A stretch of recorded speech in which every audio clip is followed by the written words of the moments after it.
2 years ago, my wife encouraged me to start writing a blog about our lives. We were about to take a year off and just stay home, and I felt the need to document the coming months and to remember them. I had no idea why. I know now. Joey and I believed that God would give us a great story. Not just a great story to tell, but a great story to live. And He has. It's a story filled with incredible triumphs and life-threatening valleys. A great story is not just a happy story filled with only joy. That's not a story, not really. You must have low points to understand and appreciate the high points that you get to experience in life. I am a songwriter. I've spent my last 20 years writing what I believed were great stories, lessons about life and death and about love. I wrote songs about magical love, but I never knew it was real. I never believed it existed, not really, but it does. I'm here to tell you that it's possible to experience the kind of love you see in movies. All you have to do is give that kind of love first. And that is not an easy thing to do. I'm not talking about myself. I had gone through my life and never seen such a thing until I met Joey. But when she came into my life, I saw what love really looks like.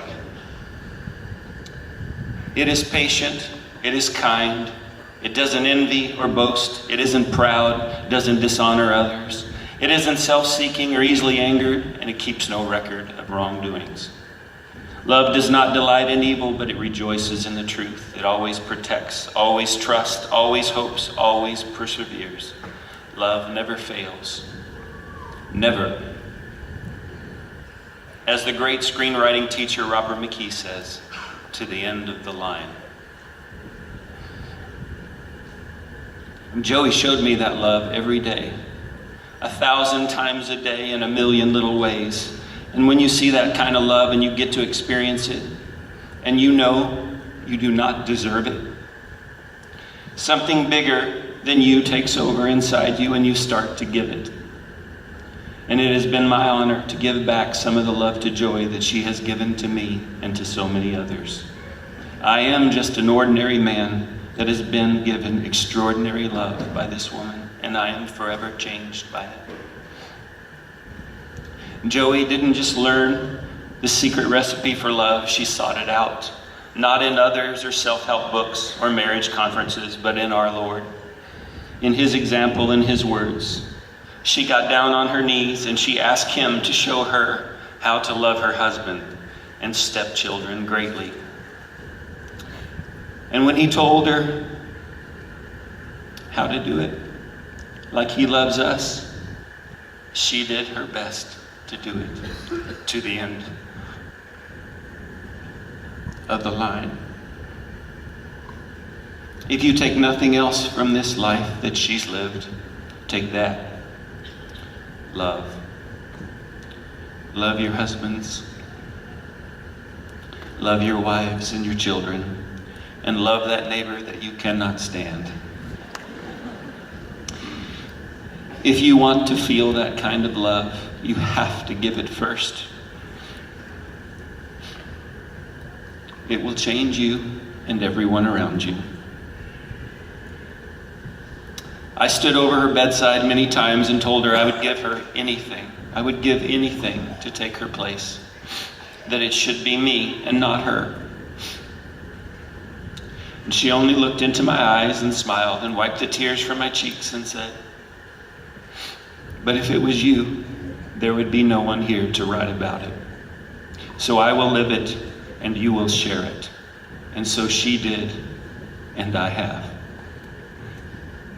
In her last days, I asked Joey if she worried about anything after she's gone, about us, or Indy, or anything. Again, she just tenderly smiled and said, "No, honey. God has given us a great story. And I have every reason to believe that He will continue doing the same." That is what you call faith, and a trust in something bigger than yourself. I do not claim to understand it. She did not understand it. She just did it, and it works. It is alive, and it was in her, and she passed it on to me, and I will do my best to pass it on to others. Can I have that jacket?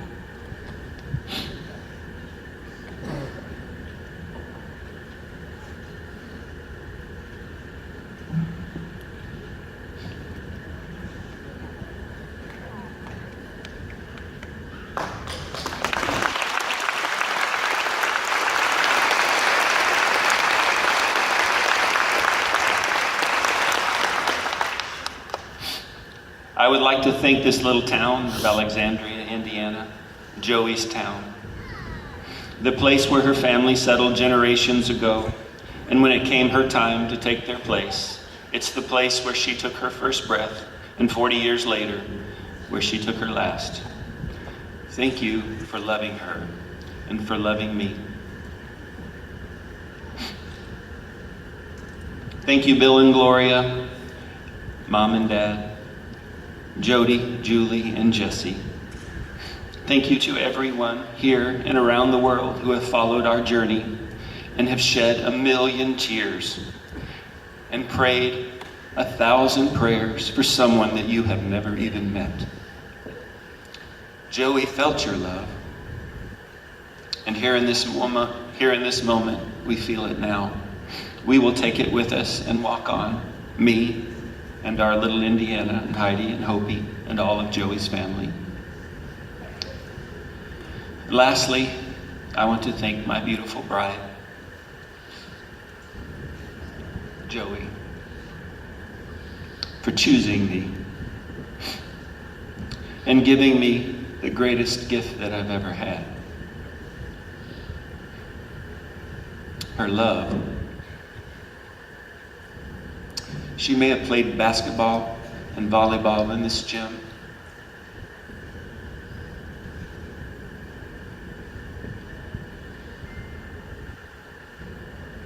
and I may be wearing her jacket, but what she lettered in was love.